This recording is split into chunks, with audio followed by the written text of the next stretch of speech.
We're back with another episode of the Elite Investor Show, where we interview some of Tampa's top real estate entrepreneurs, investors, and developers. Okay. Today we have Jeremy Kloter. Thanks for having me. Welcome back, Jeremy. Yes. It means I did something right if you have me back, I guess. Yes. So Jeremy touches a lot on property management, among other things, in the real estate industry. So we're excited to have you back and dive into what you're touching on in real estate right now. Yeah, no, I appreciate you guys having me. There's a lot changing in the environment, so it's always good to be back. Happy to be here. Thanks. Yeah, of course. So since you've been on the show last, I think it's been about a year, what has changed in your businesses? So for the management stuff, we've been growing a good bit. We kind of expanded some of the areas. So traditionally, we've been in, Tampa, St. Pete, Clearwater. We have some stuff up in Spring Hill, so a little bit of expanding our radius. We have some stuff in Lakeland that's been newer for us. So kind of just expanding a little bit of geography, kind of within an hour of Tampa now. So expanding our vendor network, bringing on some different multifamily properties, and just trying to get investors excited about 2026 and just repurposing a couple assets. So we have our hands full with a couple heavy value add properties at the moment. Always trying to streamline different operations and stuff and continue to bring value to our clients. And educational content's been something new for us that we've been doing this year to just help the marketplace understand with where we're at with property management. There's just so much to kind of deal with, and just make sure everyone has an active knowledge base that they're working with and what's actually working for 2026. Great, amazing. We love to hear that, especially the educational aspect of it. So you wear a lot of different hats in the real estate industry. Can you tell me a little bit about that? Yeah, so we, because I think one thing that gives us a little bit unique value in the management space specifically is, just the different things that we've done over the years. We've done some transactional funding for a short period. We, did some private lending. We had a mortgage company for a short period. Wife has an architecture company. We have mostly residential agents on our real estate brokerage. So when we're talking with investors, we're kind of pulling, from different areas of education and experience that we have, either personally or someone that we're really close with. We don't, like, for example, we don't do short-term rental Airbnb management. Oh, okay. But we stay really in tune with that market, partners of ours that do run that sort of a setup. And we have some properties that we co-manage, long-term, short-term rental. We get calls from short-term rental people maybe wanting to go long-term. So we have to be educated enough to kind of know that space, even though it's not our direct thing. So another client had questions about rezoning and some mixed-use stuff on a property that we just took over, and just kind of walking through, at least guiding them in the right direction of where to look for information, or maybe some people that we can hire to have a better idea if it's actually going to work. And that's stuff that I think sets us apart from other property management companies is, investors ourselves buying properties as well, but just that kind of wide range or scope of just enough to be dangerous on a couple other things that we can point them to, educate them on, just, trying to make them have a better experience than somebody else that they've had manage their properties. Got it. So why are you not into short-term rentals? Why is it mainly long-term rentals that you... So the operational side, it's completely different than long-term rental because it's much more of an experience and it's much more of like a hospitality thing. So it's kind of one of those things where just niching down on what we're really good at, and kind of our philosophy has always been, we wanted to buy long-term rentals and scale up into multifamily. So it was building the operations for like stuff that we would actually want to own someday, or like the core piece of it. And it's just a completely different beast. That market's changed a lot. It's very dynamic. It's just the expectation of responsiveness too, right? You're dealing with like guests versus like someone that's in there for 12 months. Yeah. It's just a totally different ballgame. And we've always just referred, hey, we're just happy to refer clients to somebody that's going to take that on and do a good job. So we just kind of decided to focus on the long-term stuff. Same with like community association management, like condos and stuff like that. Like we get referrals for that, and it's just like trying to stay in our lane, just build that up until we kind of get to where we want to be, and maybe expand. But it's kind of, some of those things, it's just can be, I don't know, just a headache. So we're just like, let's just stick with what we know. I agree. And there's so much more business that we still want to be able to grab where it's just a totally different kind of model. And so just try not to get distracted, have good referral partners. That's kind of why like EIMG has been so good for us. It's just the network that we have for other property managers or just other people in the space, where it's like, it's not our cup of tea. We just want to add value where we can, but kind of stick to our lane a little bit. Yeah, absolutely. The collaboration within that group, Yeah, if you guys never been, you're listening and watching, you got to come out quarterly. Great event, great people. And, we've been doing networking events for almost 10 years, or I should say I've been attending. And there's definitely, if not, it's the best. It's, certainly top of what's in our market now. And even the stuff that I've been to that may not be around anymore.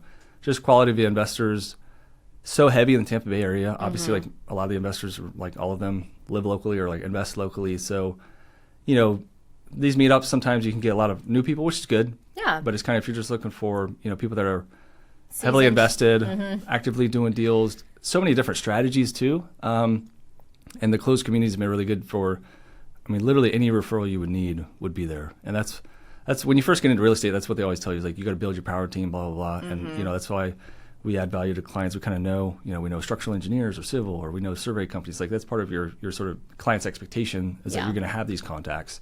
And same for real estate agents, kind of your clients expecting you to have all these people in your pocket. And so it's just made it easier and funner to sort of connect and elevate with people that are, taking the business serious and full time. Yeah, cool.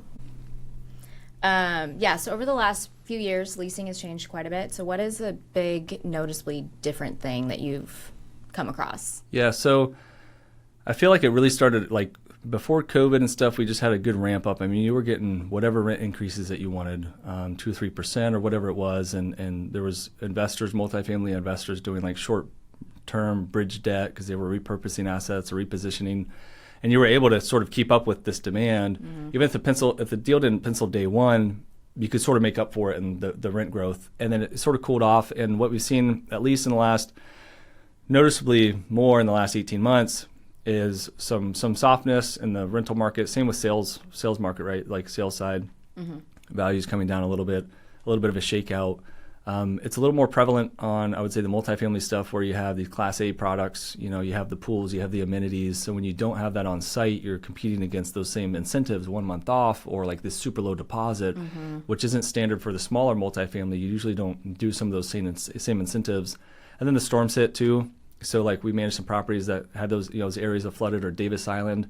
So some of those units are going for $300-400 less because of that sort of stigma with the area. And then just as a whole, we especially in the multifamily space, you have some new units that are renting for less than the last tenant was there. Some of the single family, it becomes a race to the bottom. If you're renting even just a single family home and your neighbor had something for rent, it's just who's going to get the tenant first, and it's whoever's going to drop the price more. So we've seen, on a simple property that could have rented for $2,200 18 months ago, we're getting $1,800, $400. That's crazy because you have a taxes increase, insurance increase, and just realize the speed to lead really matters. If people are wanting to see a property and they can't see it within 48 hours, your chance of converting them go way down. So automated technology on schedule showings. We always offer in-person or unaccompanied, so they can self-tour with their ID and stuff if they want. You just have to meet the resident where they're at, and a lot of people are booking appointments after hours, so you need to have that flexibility of doing that. So it's just harder than ever, and you're just having to put more effort to convert those to convert the leads. So you have to go through more leads to actually get people to convert, do applications, and get through the process. And so our biggest thing that we're focused on a lot of this year is occupancy rate. Even more so than ever because it's just so challenging. And clients, it's tough for clients because they got used to those rents, especially multifamily guys. Yeah. They see on the rent roll, hey, you get used to get this, and now it's this. And, most of them have been educated now. That's kind of just we are where we are. But it's tough if they want to be selling they were planning to sell that asset. Now the value's decreased because the returns are down. It's challenging. It's taking longer to lease. I think the average is over 45 days or even up to 60 in some markets of days on market, and we're still closer to about that 30.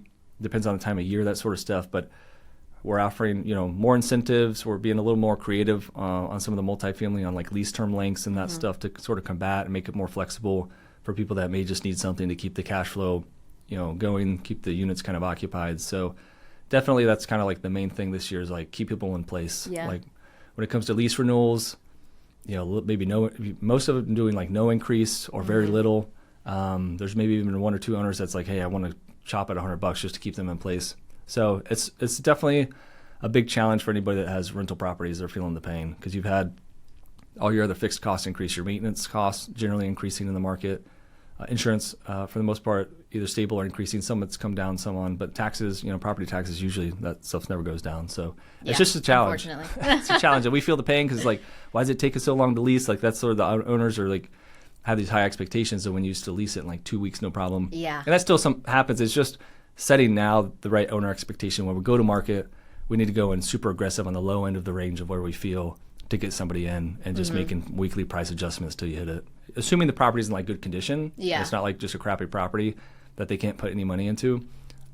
Just fast reductions, getting people in as soon as you can, kind of things is the theme for this year. Yeah, that's a lot of different aspects that go into it. Do you have a pretty decent sized team? Yeah, so we have a mixture of people locally. I'm kind of one of the main property managers, inspectors, maintenance coordinators, leasing team. And so we kind of manage the whole portfolio as one team where, different companies as you grow, they might split it out a little bit differently. I think that's what gives us a unique edge is we're not broken into departments where there's information that's a little bit siloed. We run everything as one team. And it just makes information move a lot faster. Yeah. We can move quicker than some of the companies that are, let's say you have 1,000 units under management or something. I just feel like we can move quicker on getting stuff spun up than some of the others because of how the information flows and kind of having a tight core team. Yeah, I agree. Do you ever see yourself expanding a little bit past that, or you just kind of want to keep it? Yeah, so it's kind of funny. It's we have a plan, and then God has His plan right. of what He wants us to do. So we're just trying to continue to optimize, provide good service for our current clients. I think sometimes business owners focus so much more on new clients versus nurturing the ones you have, Retention, right? yeah. And so, if you have a bunch of clients leaving out the back door, there's no good, right? So, we still want to add a couple hundred units under management.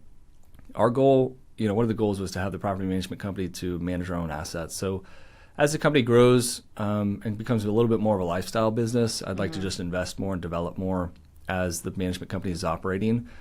So, I don't know if we'll ever get up to 1,000 units or if that's really the goal, but you can have a big revenue top line, for a company, but if the net income isn't there, it's what is, just bragging rights that you're doing $3 million, but you're only really taking home $200,000 a year. So just really getting it extremely profitable. We've made a lot of progress on that front in the last 2 years, and just invest more. So once we get it up to maybe another 200 units under management, probably that'll be some good structure, good place for us to be, and probably just invest more. Buy more of our properties than most of what we do is third party now. It's kind of the idea, at least for now. We'll see how it shifts. There you go. Remain flexible. Yeah, I feel like you have to be, right? Yeah. So as rents and lease terms kind of shift quite a bit, I guess what advice would you give to investors now that are kind of stuck in their old ways that you think are not great? Yeah, so I think one of the problems that we see is when it comes to the expense side of their portfolio. So so if you're underwriting a deal or you have a current property, you need to be forecasting kind of the rents. And I've always been more conservative. So if you just assume rents are going to stay flat or even decline a little bit, or if you're buying a new property, you need to make sure that broker is giving you the right information. It's not 3% rent increases for the next 3 years to make your deal look good.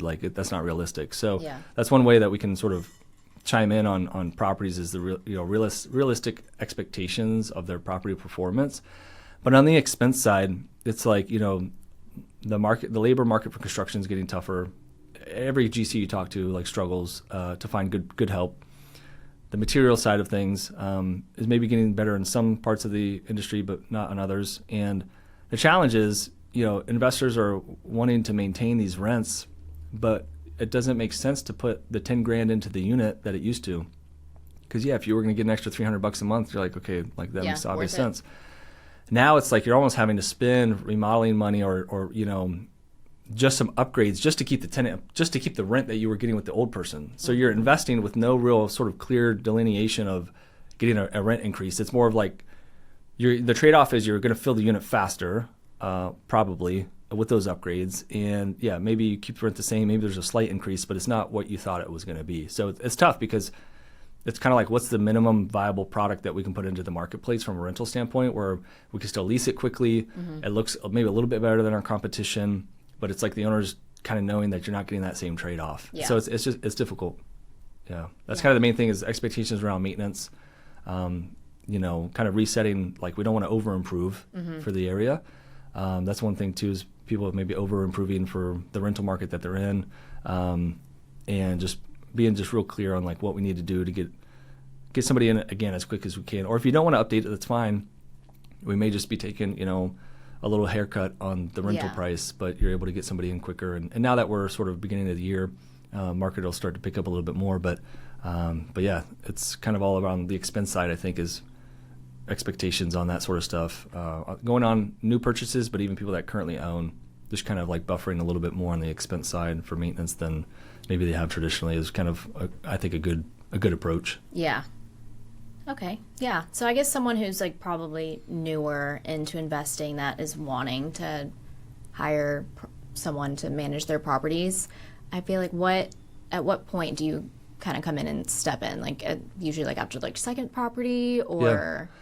Yeah. I mean, So I'm sure it's all different, another thing, because interest rates got so low there at one point, we've seen obviously a noticeable uptick in like kind of like your accidental landlord, like somebody that wasn't really planning to invest. Typically, they lived in a primary house. They just moved out.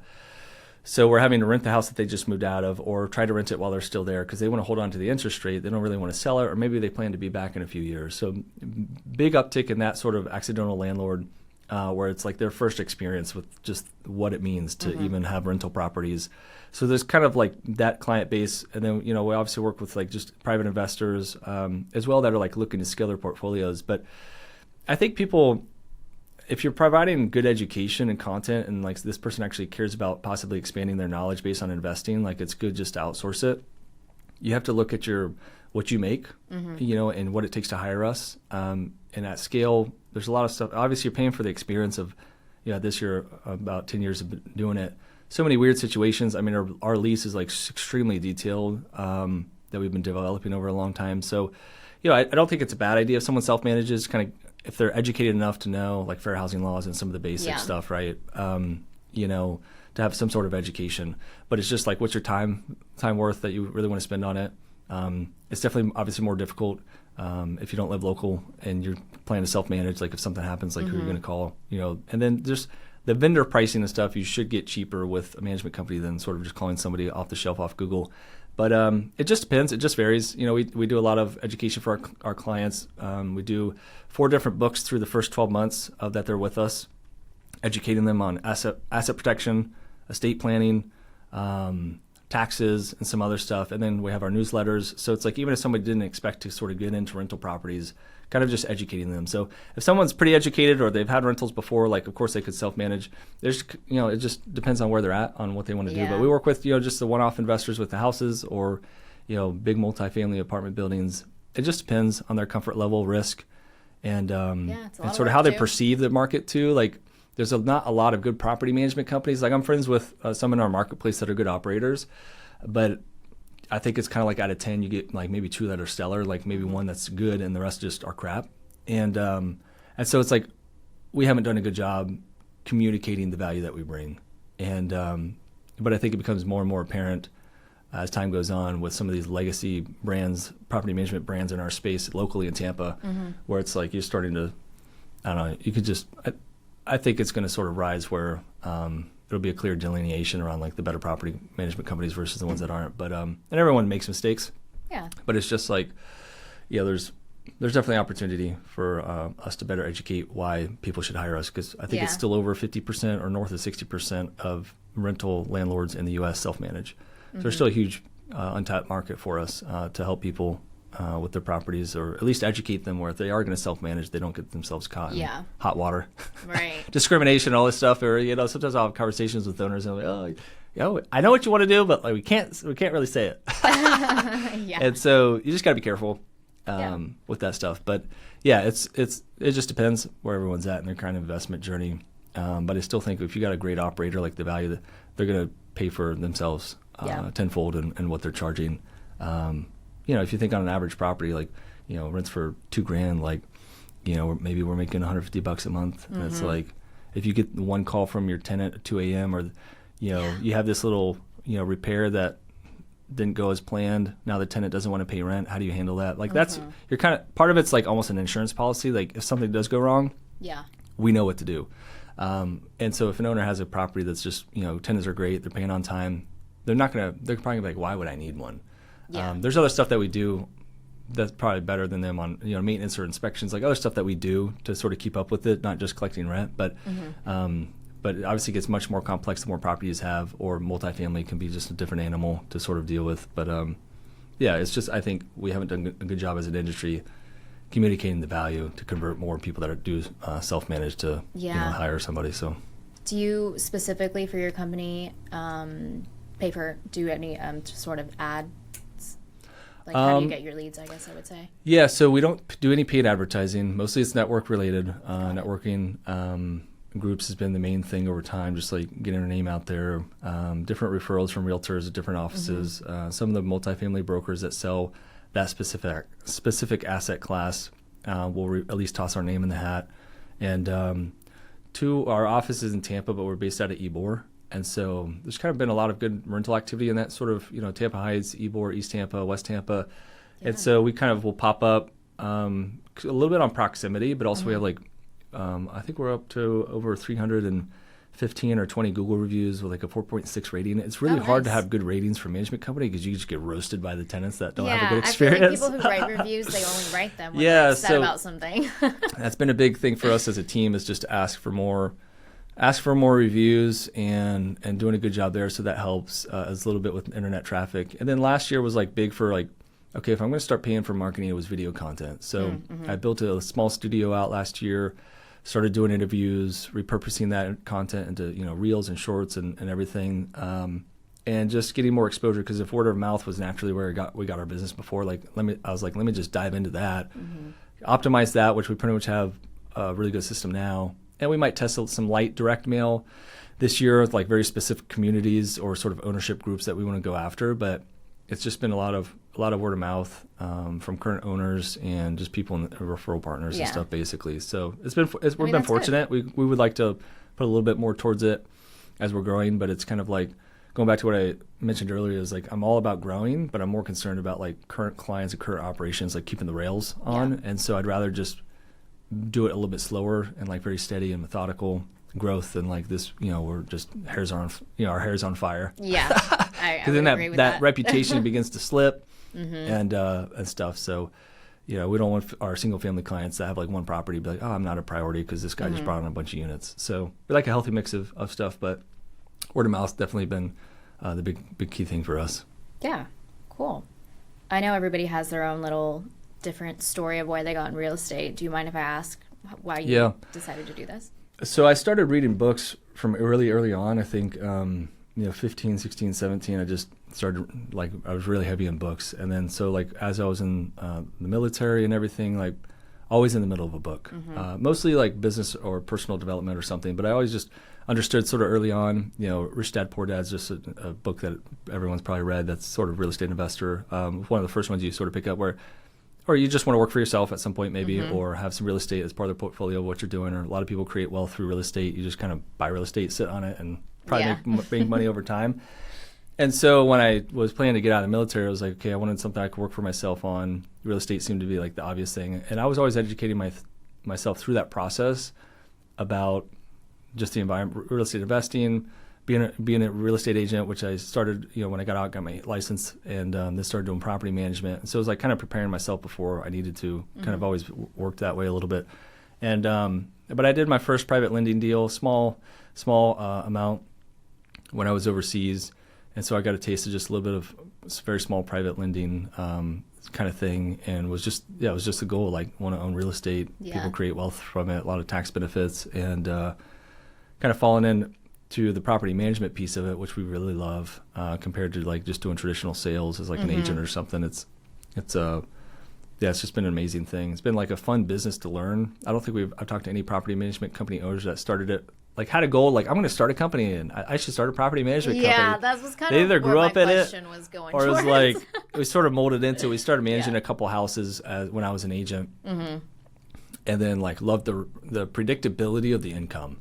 So for me, like sales and stuff was like, it was tough, right? Like I don't envy like agents, man. I don't know how they do it because it's so hard to plan. Maybe at scale, it was a little bit more. You have teams, you have some dedicated marketing, like you can sort of scale. But the market shifts, right? And so Right. what's also great about management companies is most of our fees are tied to percentage. So if the rent goes up, we get a natural pay increase. Obviously, if it goes down, there's some compression, but it's recurring every month. It's just, we love the business model. And then within it, there's opportunities to expand different verticals, like having a maintenance company in-house where you can make some extra revenue if you wanted, that sort of stuff. So it was kind of just started to happen that way. I was like, you know what, let me get out of sales and put like my property manager hat on, which was probably 2016-ish, somewhere in there, maybe 17, where it was like formally go from like real estate sales to the property management piece. And it's been awesome. It's been such a great thing. Very recession-proof business. It's kind of like landscaping or like pest control, where it's like it's not sexy, but it's like dependable. It's going to be there. Your recurring revenue, the monthly recurring revenue is just absolute game changer. If that can be a big piece of your business income, is some sort of recurring revenue monthly. So yeah, we love it, and it was a good opportunity. And I think a lot of the people that own management companies are a lot older than I am, and so when you come in with fresh perspective on technology and stuff, like there's so much opportunity where you're just like, man, we're just crushing, we're trying new things, and just gives you a way to build a different kind of brand, having the energy, right? And so just a lot of opportunity, but it kind of just fell into it. Okay. In a Yeah. nutshell. No, I get it. Accidental. Right. I used to be a real estate agent, and it wasn't for me either. And then I also did property management. Oh yeah. Okay. Wasn't for me either. But we did a lot of short-term rentals, so that's kind of why I asked that question too. Yeah. Not. You just. Not. I know, it's like from the outside looking in, I'd be like, I would never do that. Like to me, community association management, people that do like condos and stuff, I'm like, why would you ever? Because you guys sit on these board meetings, see people complaining, but they probably think the same thing about long-term property management or like something like there's this mental, which I like that there's sort of a mental barrier of like, why would you ever do that? Because then it's just like, I'm not really scared of competition, but it's just like there's a little bit of a mental barrier of wanting to do it. And so it's not a bad thing. It's not a bad thing. Yeah. It's such a process heavy. I mean, just the amount of crazy little tasks and things that we need to do or keep up with is pretty insane. And people don't know, but that's what we get paid for, right? But it's just perspective on opportunities for that stuff. But yeah. Well, like to hear that from you, because I think it was all the random calls in the middle of the night, and then just the random complaints about things. And because you're in real estate, people don't really have like an expectation of like time barriers, right? So like I don't really work on the weekends per se. Like I'm not checking emails necessarily, but like we'll get a message or an owner will text about something because that's when they have a time to look at their owner statement or whatever. Or I still get obviously called if like the fire's burning and stuff. Like I want to be in the mix on the more critical repairs and stuff too. So you just have to somewhat be available, but sometimes that's like a downside. Like the industry. People just don't always respect your time as like an agent or a property manager. You'll just get the text whenever you get it. Yep. So you have to kind of try to build in what you can to still provide a good service. But it's like, hey, if I'm out with my kids, like, we can chat Monday versus Sunday afternoon. Nothing's really going to happen. So it's a little bit of like people setting the wrong expectations themselves. But in the industry, like you're sort of like, I don't know, like you would never attempt to call your attorney on Saturday, right? Like you just probably wouldn't even think about it. Yeah. Like we just kind of naturally or like your doctor get beat up. Yeah. So you kind of just know you got to deal with a little bit of that, which can make it difficult, but just setting the right expectations helps. Yeah. Well, that's great. Let's see. So I guess looking ahead into 2026, since we're here at the beginning of it, what's something in the market that you're really paying close attention to other than the changes that we talked about? Yeah. So, I think as we're kind of preparing for tax time right now specifically, right, always having a good CPA and checking in with, obviously Trump did some stuff with the big, beautiful bill and different things on like taxes play such a big piece, especially as you're scaling as an investor or whatever, to kind of understand how that's going to flow into your personal returns. So like the whole complete picture of like the tax planning, the estate planning piece is something that you always need to constantly be doing, and always around the first of the year is a good time to sort of like evaluate all that stuff. And then paying attention to people, whether it's, someone you follow on YouTube or the feds on interest rates, like the macroeconomics, paying attention, different podcasts that you're listening to on like current events that are happening around the world, right? Like how does this stuff start to impact different markets, and paying attention to some of the bigger players in specific, property management or institutional investors, different things like that sort of give you a theme and a pulse for what's happening in the market. And then like just this morning I was having coffee with one of the guys. Shout out to Dakota from Franklin Street. He's on the debt team there. So like, what's the lending environment specific for multifamily? Let's say north of $2 million that people are buying. Like, is bridge loans happening? Like, what's the environment like? So that's a big piece of it. Is us staying in tune, talking to brokers, talking to lenders, what's happening, what is their perspective, and that sort of flows and helps us shape how we think internally. Or like I think generally everyone seems to be much more optimistic this year than last year, and I think that when you're talking about sellers, they are just becoming more realistic with what the market's doing. And if I really want to sell, like I just got to kind of take what I can take. Yeah. And so I think people are more optimistic. We had a good year last year. I think this is really going to be a great one for us this year. I think sales is probably still challenging for a lot of the agents and commercial brokers and stuff, but I think it's starting to tick back up, and loan applications and stuff seem to be maybe ticking up. So I think people are optimistic about this year compared to last, and certainly the year before. So yeah, I think there's going to be more deals coming across too, for people to just pay attention to stuff out there, whether they're looking for multifamily or rental properties or commercial stuff. I think it's good and pretty optimistic, and hopefully rates will come down a little bit more, and that just helps everyone trying to do stuff. Yeah. So yeah, and there's just some of the other data around employment and technology, and being able to utilize that stuff to make us do our jobs better and higher value and creating new opportunities. So it's a really exciting time to be in Tampa Bay. Then on top of like just a lot of the technology changes that we're able to use as investors or property managers, that really just creates more and more value. It's really exciting, really exciting time. Cool. Do you have any other like tips or advice for, I guess, people, I would say investors or anyone in the property management space? I mean, not trying to, get them to. I mean, I think that what I've gotten a lot of value over the last 2 years is branching out to more conferences. So we go to a couple that are industry specific for like property management like companies. You can never undervalue, I think, the importance of obviously like your local networking, whether it's like a monthly meetup or something. But I think getting out to some of these conferences, you're talking to people across the U.S. So that's just another data point that we're sort of pulling in, is like the leasing environment is nationwide issues that people are dealing with. So you just get reassurance that you're not like on a boat somewhere by yourself, that you're dealing with the same issues. But again, the industries, I think real estate is just different parts of it are changing so quickly, and the technology piece to be able to help us do our jobs better. I think people getting out back to conferences more, that because of COVID, it got so easy to do stuff virtual, and just encouraging people to, like, if you haven't gone to something in your trades, it's just a great time. There's so much stuff that's happening, whether you're a GC or whatever. Like, there's so many benefits just to get out to your trade industry kind of conferences. Or even just specific to assets that you're investing in that are like real niche, where like traditionally you may not have really done much of that. I think it's undervalued, especially right now with the way things are moving. I like the speed that they're sort of moving. Cool. Yeah, my 2 cents. Pretty good advice. Is there anything else that you want to share? Okay. All right, Jeremy. Well, I learned a lot today. I appreciate it. Awesome. Thanks for coming on the show again. Thanks for having me.